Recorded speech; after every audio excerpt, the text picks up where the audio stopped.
Well, hi, everybody. My name is Chris Barton. And I'm Jennifer Ziegler, and we both write books for young people. And one of our favorite things to do is to talk with other creators of books for young people, particularly about the dedications. That's what this one's dedicated to is all about. Today, we are joined by John Schu and Veronica Miller Jamison. This is a school. Yay. Thank you so much for having us today. Thank you for joining us. To kick things off, would you all mind reading aloud the dedications in the book? My dedication reads, for Miss Lenny and Small World Early Learning, and for Mrs. Simmers in Beechwood Elementary. Thank you for creating communities where children can explore and thrive. Oh, that's perfect. And John? For the students I taught and experienced stories with in Seoul, Kankakee, Oswego, and Oak Brook. So between the two of you, this is a school that's dedicated to hundreds, or I guess really thousands of people. Can you each talk a little bit about their connections to this book? Doing this book reminded me of my early years of learning.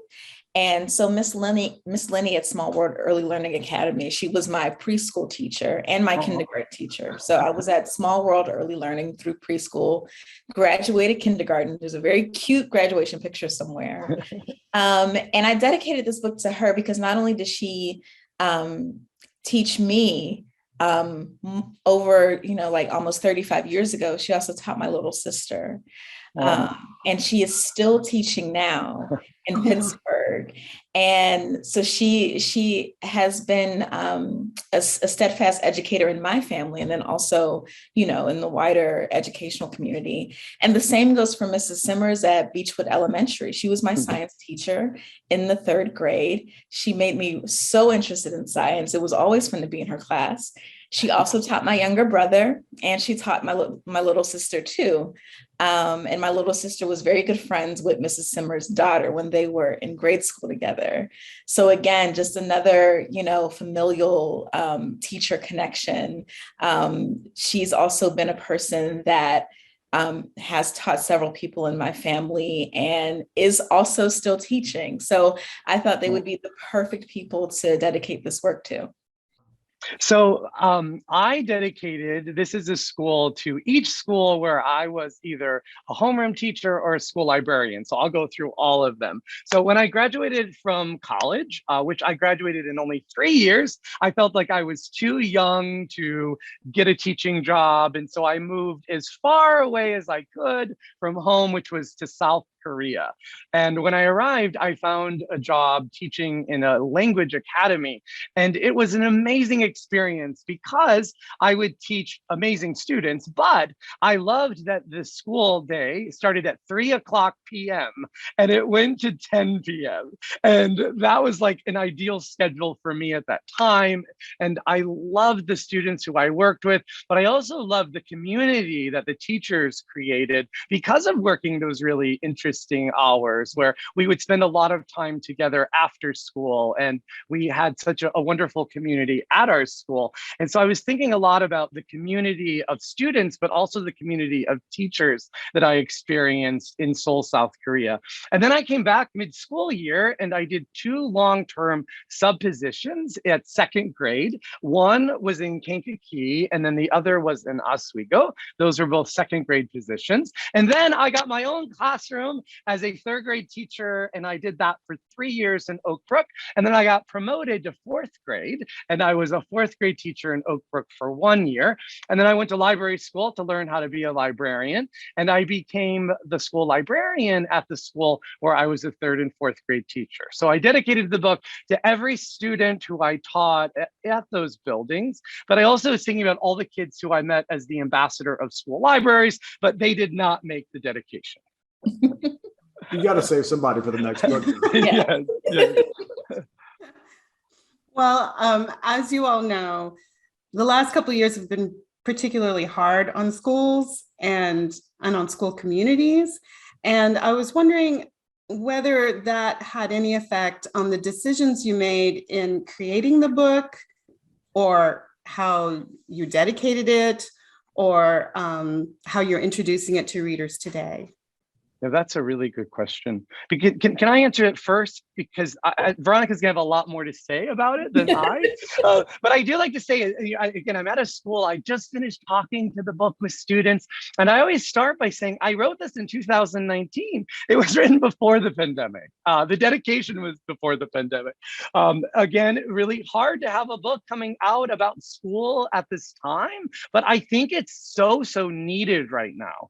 And so many of the teachers who have read it have said to me, my heart needed this story. My heart needed to be reminded that school can be a place of hope. School can be a place of healing. And for a while, I was really nervous that we have a school themed book coming out right now, but I think it's the perfect time for this book to be coming out. But I'm grateful I wrote the whole thing before COVID. Yeah, absolutely. Yes. And so John wrote the manuscript in 2019, and I got the manuscript in the summer of 2020. So we were already locked down. I got the manuscript while I was working from home. And I always talk about how John's words just immediately jumped off the page for me, immediately inspired me. And I approached making the art for this book knowing it was going to come out this year, knowing that we were all going through a really tough time with the pandemic, and knowing we were going to need something to look forward to, and we were going to need something to celebrate. So my approach to creating the art was to really celebrate the community of the school, the building that we're in, the people that we share the space with, and make it bright and sunny and optimistic and positive, in the hopes that by the time the book came out, we would be able to better appreciate our communities. Yes. Oh, that's beautiful. Yes, thank you. And John, the passage in the book where you say, even when I'm paraphrasing, but even when we can't all be together, was that the manuscript you wrote in 2019? Yeah, that got revised a little bit. Parts of it were there, but I didn't want it to be like, sometimes a pandemic happens and we can't all be together.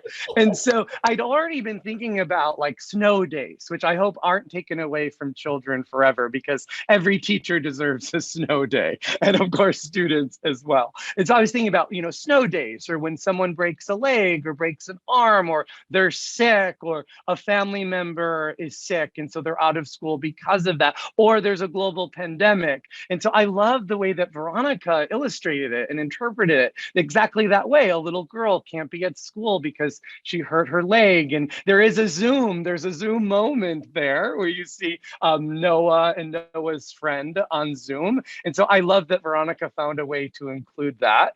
And I do think a lot of conversations will happen about the pandemic because of that stanza, but it wasn't like COVID specific. Yeah, and when I made that spread, it obviously COVID came to mind because we were in the thick of it. But I'm thinking about, I always want to imagine the books living, for years and years and years. And so I didn't want to make it so specific about a pandemic, but just illustrate it in a way where the kids now can understand that feeling. And then it's still relatable years down the line when, more children are introduced to the book. Have either of you gotten the opportunity to share the finished book with any of the people you dedicated it to? I have not, but I did pre-order a copy for every teacher at Brook Forest Elementary School in Oak Brook, Illinois. They're going to be on spring break though, and all the boxes arrive, but I did go through and I'm sending a copy to each person. And then hopefully I'll be able to go to the school and sign all of them, but I didn't want to forget to send one to all of them. And so yes, every teacher at Brook Forest Elementary School in Oak Brook, Illinois will be receiving a copy. Yeah, and I haven't gotten a chance to either, but my dad is on it because he's still in touch. So yeah, they will be receiving theirs as well. And I'm going to be very near Beechwood Elementary School in May 2022. So Veronica, I think I'm just going to stop in. That would be so cool. Yeah.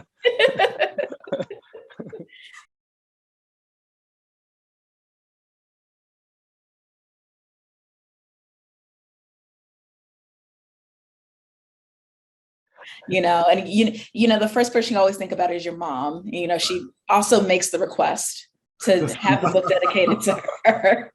Hi, Mom.